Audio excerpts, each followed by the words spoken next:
यह अंश विश्व पुराण के छठा भाग के अध्याय 5वां से लिया गया है, जिसमें आध्यात्मिकादि त्रिविध तापों का वर्णन, भगवान तथा वासुदेव शब्दों की व्याख्या और भगवान के पारमार्थिक स्वरूप का वर्णन समाहित है। श्री पराशर जी बोले, हे मैत्रेय, आध्यात्मिक, आदि दैविक और आदि भौतिक तीनों तापों को जानकर ज्ञान और वैराग्य उत्पन्न होने पर पंडित जन आत्यांतिक प्रलय प्राप्त करते हैं। आध्यात्मिक ताप शारीरिक और मानसिक दो प्रकार के होते हैं। उनमें शारीरिक ताप के भी कितने ही भेद हैं, वह सुनो। शिरोरोग, पीनस, ज्वर, शूर, भगंदर, गुल्म, अर्श, शोथ, दमा, छर्द तथा नेत्र रोग, अतिसार और कुष्ठ आज शारीरिक कष्ट भेद से दैहिक ताप के कितने ही भेद हैं। अब मानसिक तापों को सुनो। हे द्विजश्रेष्ठ, काम, क्रोध, भय, द्वेष, लोभ, मोह, विषाद, शोक, असूया अर्थात गुणों में दोषारोपण, अपमान, ईर्ष्या और मात्सर्य आदि भेदों से मानसिक ताप के अनेक भेद हैं। ऐसे ही नाना प्रकार के भेदों से युक्त ताप को आध्यात्मिक ताप कहते हैं। मनुष्यों को जो दुख मृग, पक्षी, मनुष्य, पिशाच, सर्प, राक्षस और बिच्छू आदि से प्राप्त होता है, उसे आदि भौतिक कहते हैं। तथा हे द्विजवर, शीत, उष्ण, वायु, वर्षा, जल और विद्युत आदि से प्राप्त हुए दुख को श्रेष्ठ पुरुष आदि दैविक कहते हैं। हे मुनिश्रेष्ठ, इनके अतिरिक्त गर्भ, जन्म, जरा, अज्ञान, मृत और नरक से उत्पन्न हुए दुख के भी शास्त्रों प्रकार के भेद हैं। अत्यंत मलपूर्ण गर्भाशय में उल्ब अर्थात गर्भ की झिल्ली से लिपटा हुआ या सुकुमार शरीर जीव, जिसकी पीठ और ग्रीवा की अस्थियां कुंडलाकार मुड़ी रहती हैं। माता के खाए हुए अत्यंत तापप्रद खट्टे, कड़वे, चरपरे, गर्म और खारे पदार्थों से जिसकी वेदना बहुत बढ़ जाती है, जो मलमूत्र रूप महापंख में पड़ा पड़ा संपूर्ण अंगों में अत्यंत पीड़ित होने पर भी अपने अंगों को फैलाने या सिकोड़ने में समर्थ नहीं होता और चेतना युक्त होने पर भी श्वास नहीं ले सकता, अपने सैकड़ों पूर्व जन्मों का स्मरण कर कर्मों से बंधा हुआ अत्यंत दुखपूर्वक गर्भ में पड़ा रहता है। उत्पन्न होने के समय उसका मुख मल, मूत्र, रक्त और वीर आदि में लिपटा रहता है और उसके संपूर्ण अस्थि बंधन गर्भ को संकुचित करने वाली वायु से अत्यंत पीड़ित होते हैं। प्रबल प्रसूति वायु उनका मुख नीचे को कर देती है और वह आतुर होकर बड़े क्लेश के साथ माता के गर्भाशय से बाहर निकल पाता है। हे मुनिषत्तम, उत्पन्न होने के अनंतर वायु का स्पर्श होने से अत्यंत मूर्छित होकर वह जीव बेसुध हो जाता है। उस समय वह जीव दुर्गंध युक्त फोड़े में से गिरे हुए किसी कंटकविद अथवा आरे से चीरे हुए कीड़े के समान पृथ्वी पर गिरता है। उसे स्वयं खुजलाने अथवा करवट लेने की भी शक्ति नहीं रहती। वह स्नान तथा दुग्ध पान आदि आहार भी दूसरे ही की इच्छा से प्राप्त करता है। अपविद अर्थात मलमूत्रादि से सने हुए बिस्तर पर पड़ा रहता है। उस समय कीड़े और डांस आदि उसे काटते हैं तथा वह उन्हें दूर करने में भी समर्थ नहीं होता। इस प्रकार जन्म के समय और उसके अनंतर वाले अवस्था में जीव आदि भौतिकादि अनेकों दुख भोगता है। अज्ञान रूप अंधकार से आवृत होकर मूढ़ हृदय पुरुष यह नहीं जानता कि मैं कहाँ से आया हूँ, कौन हूँ, कहाँ जाऊँगा तथा मेरा स्वरूप क्या है। मैं किस बंधन से बंधा हूँ, इस बंधन का क्या कारण है अथवा यह अकारण ही प्राप्त हुआ है क्या। मुझे क्या करना चाहिए और क्या न करना चाहिए तथा क्या कहना चाहिए और क्या न कहना चाहिए, धर्म क्या है, अधर्म क्या है, किस अवस्था में मुझे किस प्रकार रहना चाहिए, क्या कर्तव्य है और क्या अकर्तव्य है अथवा क्या गुण में और क्या दोष में है। इस प्रकार पशु के समान विवेक शून्य शिष्णोदर परायण पुरुष अज्ञान जनित महान दुख भोगते हैं। हे द्विज, अज्ञान तामसिक भाव है, अतः अज्ञानी पुरुषों की कर्मों के आरंभ में प्रवृत्ति होती है। इससे वैदिक कर्मों का लोप हो जाता है। मनीष जनों ने कर्मलोप का फल नरक बतलाया है, इसलिए अज्ञानी पुरुषों को इहलोक और परलोक दोनों जगह अत्यंत ही दुख भोगना पड़ता है। शरीर के जरा जर्जित हो जाने पर पुरुष के अंग प्रत्यंग शिथिल हो जाते हैं, उसके दांत पुराने होकर उखड़ जाते हैं और शरीर झुर्रियों तथा नस नाड़ियों से आवृत हो जाता है। उसकी दृष्टि दूरस्थ विषय के ग्रहण करने में असमर्थ हो जाती है। नेत्रों के तारे गोलकों में घुस जाते हैं, नासिका के रंध्रों में से बहुत से रोम बाहर निकल आते हैं और शरीर कांपने लगता है। उसकी समस्त हड्डियां दिखलाई देने लगती हैं, मेरुदंड झुक जाता है तथा जठराग्नि के मंद पड़ जाने से उसके आहार और पुरुषार्थ कम हो जाते हैं। उस समय उसकी चलना फिरना, उठना बैठना और सोना आदि सभी चेष्टाएं बड़ी कठिनता से होती हैं। उसके स्रोत और नेत्रों की शक्तियां मंद पड़ जाती हैं तथा लार बहते रहने से उसका मुख मलिन हो जाता है। अपनी संपूर्ण इंद्रियां स्वाधीन न रहने के कारण वह सब प्रकार मरणासन्न हो जाता है तथा स्मरण शक्ति के क्षीण हो जाने से वह उसी समय अनुभव किए हुए समस्त पदार्थों को भूल जाता है। उसे एक वाक्य उच्चारण करने में भी महान परिश्रम होता है तथा श्वास और खांसी आदि के महान कष्ट के कारण वह रात दिन जागता रहता है। वृद्ध पुरुष औरों की सहायता से ही उठता तथा औरों के बिठाने से ही बैठ सकता है, अतः वह अपने सेवक और स्त्री पुत्रादि के लिए सदा अनादर का पात्र बना रहता है। उसका समस्त शौचाचार नष्ट हो जाता है तथा भोग और भोजन की लालसा बढ़ जाती है, इसलिए उसके परिजन भी उसकी हंसी उड़ाते हैं और बंधुजन उससे उदासीन हो जाते हैं। अपनी युवावस्था की चेष्टाओं को अन्य जन्म में अनुभव की हुई सी स्मरण करके वह अत्यंत संतापवश दीर्घ निश्वास छोड़ता रहता है।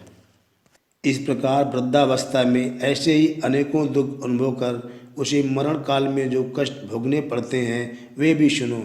कंठ और हाथ पैर शिथिल पड़ जाते हैं तथा शरीर में अत्यंत कंप छा जाता है।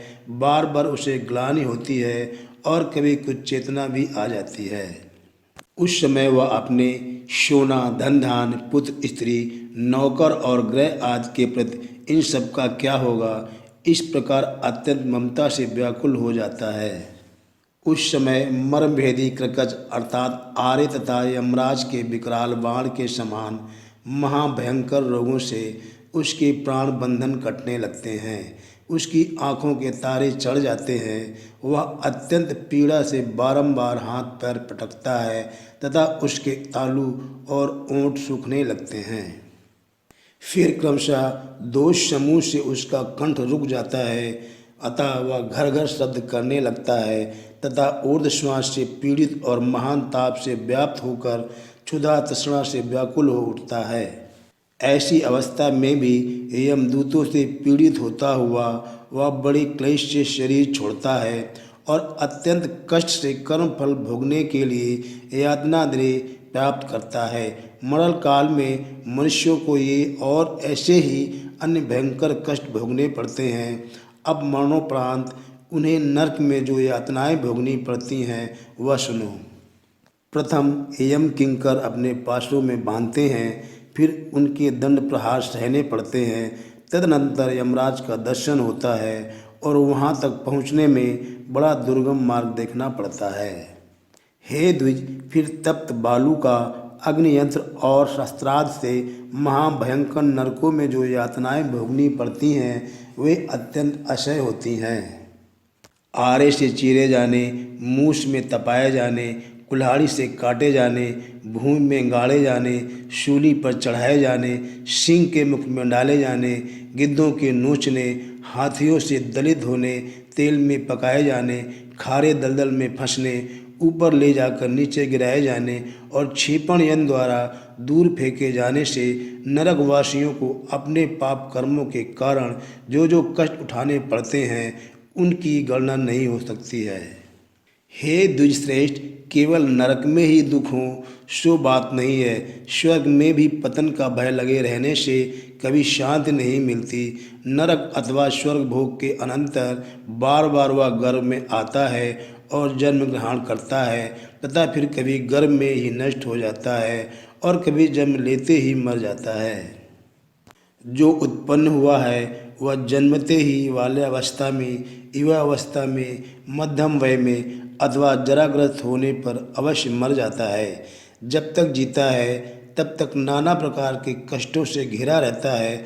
जिस तरह की कपास का बीज तंतुओं के कारण सूत्रों से घिरा रहता है, द्रव्य के उपार्जन, रक्षण और नाश में तथा इष्ट मित्रों के विपत्तिग्रस्त होने पर भी मनुष्यों को अनेक दुख उठाने पड़ते हैं। हे मैत्रेय, मनुष्यों को जो जो वस्तुएं प्रिय हैं वे सभी दुख रूपी वृक्ष का बीज हो जाती हैं। स्त्री, पुत्र, मित्र, अर्थ, ग्रह, क्षेत्र और धन आदि से पुरुषों को जैसा दुख होता है वैसा सुख नहीं होता। इस प्रकार सांसारिक दुख रूप सूर्य के ताप से जिनका अंतःकरण तप्त हो रहा है, उन पुरुषों को मोक्ष रूपी वृक्ष की घनी छाया को छोड़कर और कहाँ सुख मिल सकता है। अतः मेरे मत में गर्भ, जन्म और जरा आदि स्थानों में प्रकट होने वाले आध्यात्मिक आदि त्रिविध दुख समूह की एकमात्र सनातन औषधि भगवत प्राप्ति ही है, जिसका निरतिशय आनंद रूप सुख की प्राप्ति कराना ही प्रधान लक्षण है। इसलिए पंडित जनों को भगवत प्राप्ति का यत्न करना चाहिए। हे महामुने, कर्म और ज्ञान ये दो ही उनकी प्राप्ति के कारण कहे गए हैं। ज्ञान दो प्रकार का है, शास्त्रजन तथा विवेकज। शब्द ब्रह्म का ज्ञान शास्त्रजन है और पर ब्रह्म का बोध विवेकज। हे विप्रवर, अज्ञान घोर अंधकार के समान है। उसको नष्ट करने के लिए शास्त्रजन ज्ञान दीपकवत और विवेकज ज्ञान सूर्य के समान है। हे मुनिश्रेष्ठ, इस विषय में वेदार्थ का स्मरण कर मनु जी ने जो कुछ कहा है वह बतलाता हूँ, श्रवण करो। ब्रह्म दो प्रकार का है, शब्द ब्रह्म और पर ब्रह्म। शब्द ब्रह्म में निपुण हो जाने पर जिज्ञासु पर ब्रह्म को प्राप्त कर लेता है। अथर्ववेद की श्रुति है कि विद्या दो प्रकार की है, परा और अपरा। परा से अक्षर ब्रह्म की प्राप्ति होती है और अपरा ऋग्वेद वेद त्रयी रूपा है, जो अव्यक्त, अजर, अचिंत, अज, अव्यय, अनिर्देश, अरूप, पाणि पादादि शून्य, व्यापक, सर्वगत, नित्य, भूतों का आदि कारण, स्वयं कारणहीन तथा जिससे संपूर्ण व्याप और व्यापक प्रकट हुआ है और जिसे पंडित जन ज्ञान नेत्रों से देखते हैं, वह परम धाम ही ब्रह्म है। मुमुक्षुओं को उसी का ध्यान करना चाहिए। वही भगवान विष्णु का वेद वचनों से प्रतिपादित अति सूक्ष्म परम पद है। परमात्मा का वह स्वरूप ही भगवत शब्द का वाच्य है और भगवत शब्द ही उस आद्य एवं अच्छे स्वरूप का वाचक है। जिसका ऐसा स्वरूप बतलाया गया है, उस परमात्मा के तत्व का जिसके द्वारा वास्तविक ज्ञान होता है, वही परम ज्ञान है। त्रयीमय ज्ञान इससे पृथक होता है। हे द्विज, वह ब्रह्म यद्यप शब्द का विषय नहीं है, तथापि आदर प्रदर्शन के लिए उसका भगवत शब्द से उपचारतः कथन किया जाता है।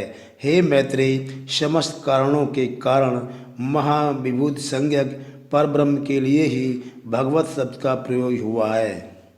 इस भगवत शब्द में भकार के दो अर्थ हैं, पोषण करने वाला और सबका आधार, तथा गकार के अर्थ कर्म फल प्राप्त करने वाला, लय करने वाला और रचयिता हैं।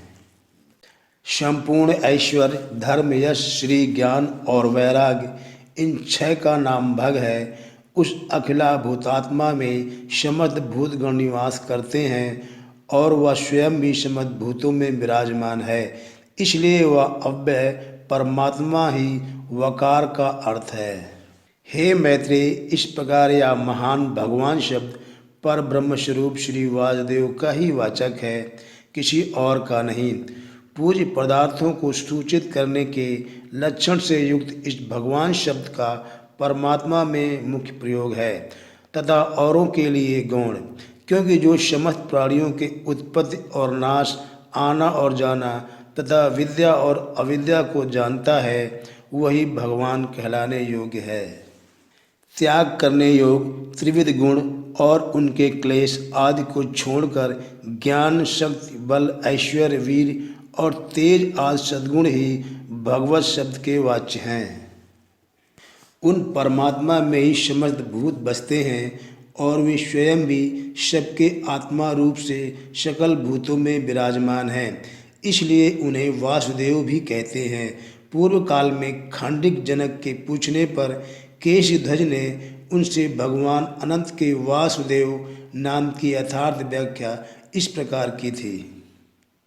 प्रभु समस्त भूतों में व्याप्त हैं और संपूर्ण भूत भी उन्हीं में रहते हैं तथा वे ही संसार के रचयिता और रक्षक हैं, इसलिए वे वासुदेव कहलाते हैं।